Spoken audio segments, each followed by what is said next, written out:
next speaker, and actually our last speaker, unfortunately, the very last speaker ended up not being able to come, so we just have one last speaker tonight. So we'll end slightly early compared to usual.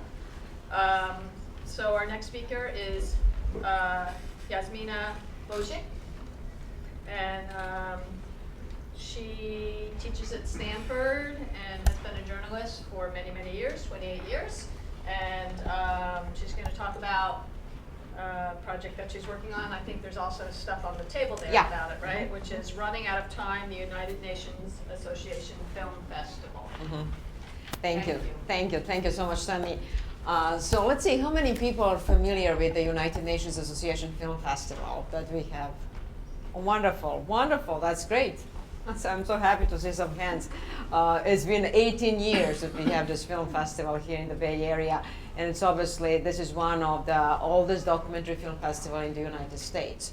So when I founded the festival, my idea was really to use the films and to use images all over the world and actually present what's happening with our world. And particularly with this theme, running out of time, we're truly running out of time in so many things.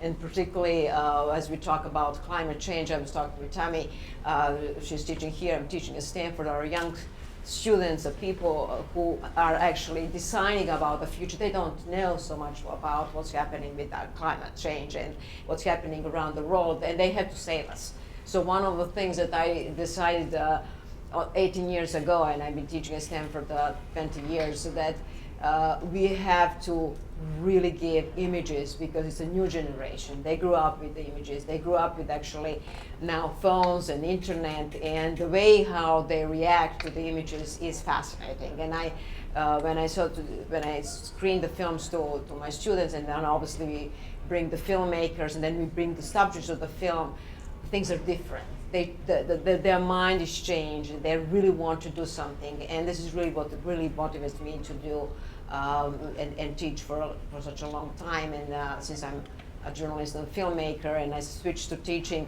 so it really shows the fact that young people are getting the idea of what's happening. I just came back from a Venice Film Festival, and I was in Europe, different places, and I saw obviously the tragedy that we are facing right now, and that's refugees, and obviously the refugees from Syria and refugees from other countries, but the refugees from Syria are now, there are 4 million refugees from that country. So you can imagine it's 1/3 of the people who live in Syria are out of the country.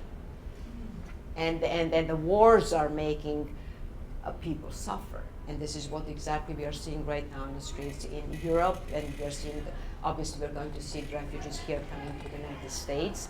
So we presented last year a documentary, Growing Home, about the refugees in Syria who actually really literally built a small camp in Jordan, and it's called Zatara.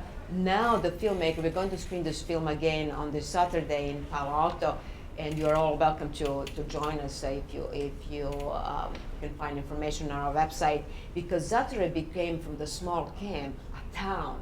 Can you imagine tents in the town of those refugee people who live in a very difficult condition? So this is just one of the films that we presented last year, and I selected for you 2 short films that are really telling us about the immigration issues, and then the other one is telling also about the story about young people who are imprisoned, and we have a lot of problems with the prisons and the teenagers in our country, and obviously racism as well. But it's very difficult to have a documentary, a particularly short documentary, and intrigue young people to think about that. So you see the filmmaker made a fascinating animated film, which is much more appealing to a younger generation. So we are going to present those 2 films, but before that, I want to tell you that United Nations Association Film Festival has a name, United Nations, and people think that we are part of the UN. We are not part of the UN because UN is also a political organization. We are actually supporting UN causes, and when I founded the film festival, the film festival is based on the Universal Declaration of Human Rights. Eleanor Roosevelt founded and she actually drafted this document, and she put together the document that we all belong to, and this film festival is really based on her work. So I'm really happy that, as I said, the festival exists for 18 years, and it's in Palo Alto, but it's also in San Francisco. And the most important, what we did for the last 10 years, we have actually our screenings in East Palo Alto. And obviously one of the reasons why we have, when I created the festival, is not only for the particular group of people, it's not only for university, and it's not only for Palo Alto, one of the richest places in the world, but it's also for the East Palo Alto, or the underprivileged children and the underprivileged community. So it's always a thing that has to be, you see that I'm wearing the t-shirt. Last year, our film festival had a theme, Bridging the Gap. And one of the things is actually everything what we show has to be bridged between the different parts of our community, and this is what we are trying to do. We have a film festival with the screenings, but the most important is actually having panels and having discussion and having our community together to talk about the issues, because one of the things that we're going to present this year, and the whole schedule is going to be actually tomorrow. It's a coincidence that I'm talking right now, but tomorrow we have a press conference in San Francisco. You're all also welcome to join us for that as well, at the World Affairs Council. And we're going to announce the program for this year with the schedule and everything. Right now we have all the films, 60 films that we're screening on our website. And you can visit unaff.org. I'm going to give you also the bookmarks, so with all the information on about the festival. And also, if you want to have more details or want to join our list, you can also sign in and also become a volunteer for the events that we have. The festival is just it's always in October, this year from October 15th to the 25th. But we do have screenings and the workshops during the year. We have 8 programs. So one of the programs that we have is UNAF in schools, UNAF for kids. We have UNAF Cafe, when we present the different topics in the conversation. Also, one of the programs that I'm so proud of, we actually established a program called UNAF with Veterans. So this is another fascinating moment. You present some of these films to the people who are sent to the wars and then came back, and then somehow they're forgotten. And then you just bring these films, and then you give them attention, and then it's an amazing experience with the veterans. And then we have also another group, which is also put somehow on the side, and this is UNAP for seniors. Because, again, this is the group of people who are sometimes put aside. You don't really pay attention to seniors. But yeah, they're actually very, very interested in the films, and very much interested in the conversation that we have. So, but let's see those 2 films. If you'd be so kind, just let's see the box, the short film about the prison and the racism, and then we'll see another film about immigration.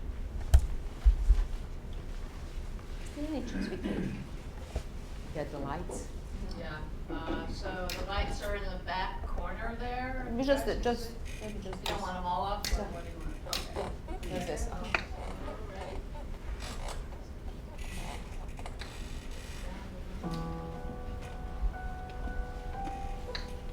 Being in the box as a teenager, it took a toll on me mentally. Why would you want to put a kid through this?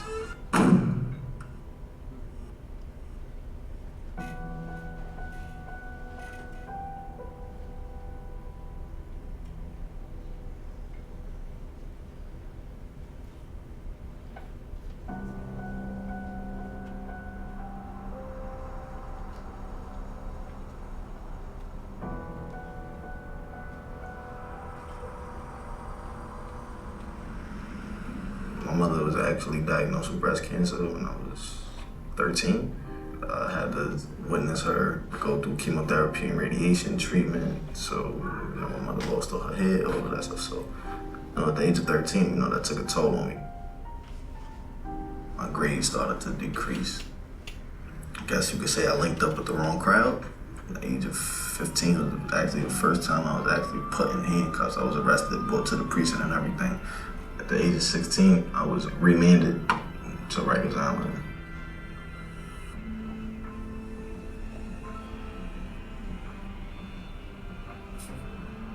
When the bus came, they had to shackle you. So that ride was just a lot to take in. Driving past places like I used to hang out. So I'm looking at the places that I used to hang out and I'm just like, oh my God. But it ain't hit me yet until we started going across that bridge to Rikers Island. So when we started going across that bridge, I was like, what did I get myself into? I'm really going to Rikers Island.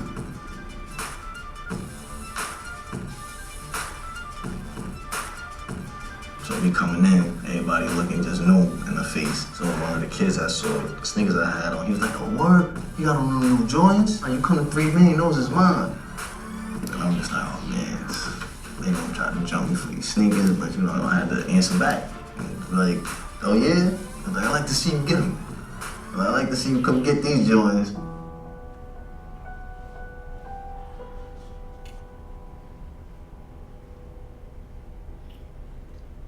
Just being in there, your mom becomes your own worst enemy.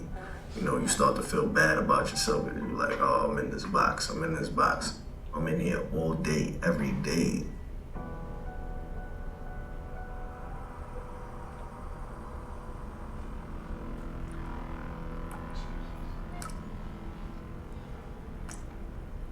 If it's the summertime, it's uncomfortably hot. A couple of the letters that I had from the moisture of it being so hot, like the ink was running off the pages. Your eyes, you know, start to play tricks on you. Like you start seeing black dots. And your eyes is just following them around in the cell. You're trying to escape seeing the black dots, but you can't. It could drive you crazy. Because even the conversations in the box aren't known conversations. When you repeat everything twice, if you're screaming at somebody all the way down their head, you know, you have to scream, hey yo! They're like, what? I hear you, I hear you. So there's so many people that have been in that cell and that screamed on that same gate, it smells like a bunch of breath and drool. So you're in the box pacing back and forth talking to yourself about everything under the sun, having a full-fledged conversation with yourself. Yeah, son, yeah, da da da da, totally like it's normal. It's not. You develop social, emotional problems behind being in the box. People have tried fake suicide attempts to get out of the box. So what some people would do is take a battery out of their Walkman, they, you know, tuck it in their rectum. If you can't clear the metal detector, you can't go in the box. When they take you to the infirmary and you get the x-ray, they say that that's kind of a suicide attempt because the battery can explode in you. You could die. But if you try to commit suicide, they take you out the box. I wouldn't say that any teenagers deserve to be in a box. Yo, I'm a teenager. I shouldn't have to be dealing with all of this. I'm a kid. Like, I'm a kid.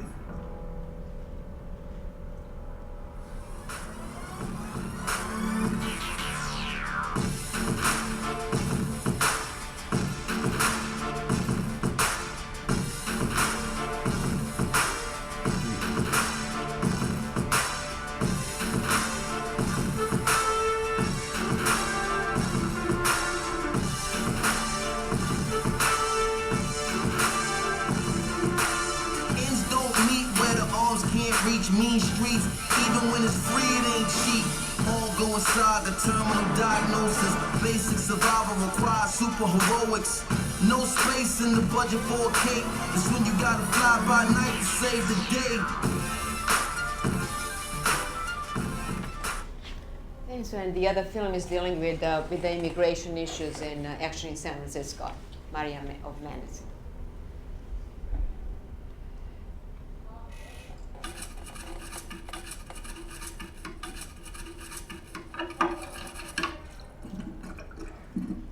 Como te decimos, tú no tienes ningún derecho ni nada. Le digo, ¿saben qué? Voy a ir a ver a un abogado. Dice, jaja, pues ve a verlo si quieres.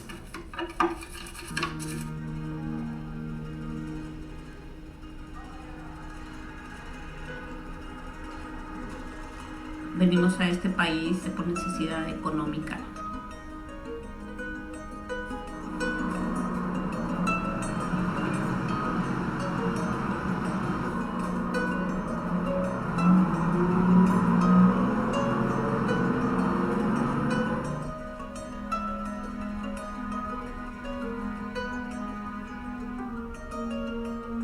como no encontraba trabajo, yo me iba a diario a las 5 de la mañana y recogía latas.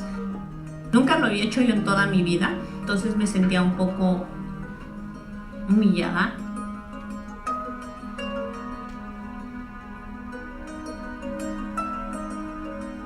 Primeramente no teníamos dónde vivir, entonces donde vivía mi esposo le rentaban un sillón.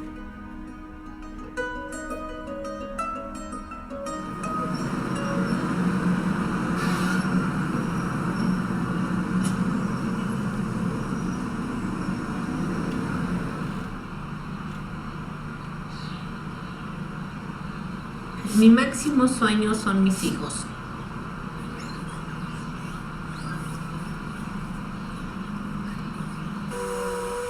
Ya sabía de esa organización, que es la colectiva de mujeres, que se dedica a la motivación y al reclutamiento de mujeres inmigrantes.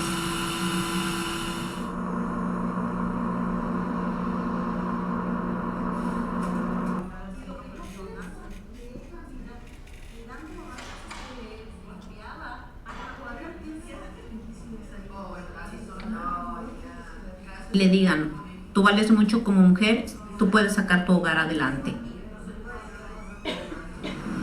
Después de los 3 meses de participación, obtuve mi primer trabajo.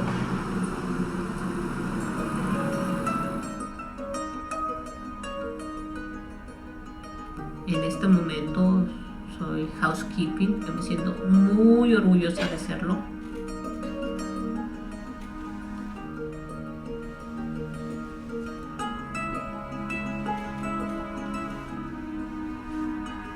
Mis amigas me dicen, es que ella te ve y quiere ser como tú.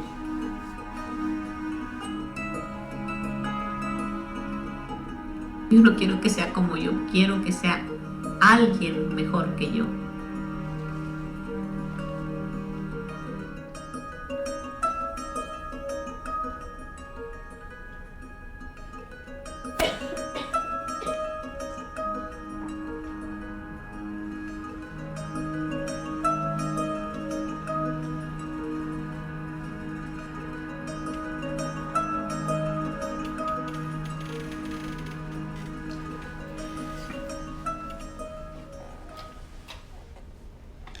So one of the things always I ask my students to watch the credits, because always you'll see who actually funded the film, what exactly is the topic, and how the people are organized to make the documentary. The credits are very, very important in documentaries. So please pay attention to that. So I am going to tell you a little bit, because I just have only 3 minutes left, but one of the things what we do in our film festival, the film selection is very important. So we have an open call for the documentaries at the beginning of the year. This year there were 600 documentaries submitted to the festival. And then we had a jury. And usually when I travel and I talk with my colleagues, the film festival directors, they go and select the films. I don't do that, because I actually really wanted from the beginning to have a very democratic way of selection of this film. So we had 30 members of the jury sitting for almost 6 weeks and selecting these films. And it was a really an amazing selection. And I can tell you for all these years that we have 27 documentaries, actually 28 with this year, 28 documentaries which is nominated for Oscar, and actually plus 7 films which won Academy Awards. So it means that these members of the jury and the people who were like you, people who were selecting this film, that they're actually doing a great job. So we are really, really proud. And you can always contact us, and as I said, be a volunteer, be involved with the festival, maybe be a member of the jury as well. So, and also since tomorrow we have a press conference, we're going to announce the program. I can just tell you a little bit about that, because all the films are right now on the website, and the topics that we are going to deal with, there are actually 8 Millennium Development Goals, and we are going to have 8 panels dealing with inequality. And we are extremely happy that we're going to present one of the really very popular films about Professor Robert Reich from University of Berkeley, and we hope that he might actually come also to talk to about inequality. Also, we are going to deal with the issues in the countries like Libya, because everybody is talking about that, but we don't know really the history of Libya. So there's going to be a fascinating documentary about from the French filmmaker about that part of the world. Also, we'll have a film about Cuba, as we know that the relationship is now different with Cuba, but the local filmmakers, they made a fascinating film dealing with sports and kids in Cuba. Then we're going to have also a film about Afghanistan and Pakistan, and then a very interesting actually film about young girls in the schools where the Taliban is ruling. So it's a very interesting how these girls are actually behaving and trying to find their ways to as Malala. So I know that the sun, but I'll be happy to answer your questions. And obviously, I want to thank Nami and Piera for inviting me to give you just like a small teaser, in a sense, and to invite you also to join us for the festival for 11 days. So thank you. Yeah, questions? Well, one of the credits was the Center for Investigative Reporting. Yes. Yeah. Yes. And I'm curious about, is that their only, I mean, usually we hear them on PBS or Yes. on KQAD. And they have a department for developing these short documentaries. Uh-huh. We are extremely happy that last year we awarded, because we have 5 awards, and one of their films about the kids in Mexico and the drugs was awarded as our best short documentary. They How had- many films do you have any idea how many films they make a year? I'm not sure how many films they're making per year, but definitely they're very productive. Because they submitted to our festival 6 films. 6? Yeah, and then we selected 4, I think.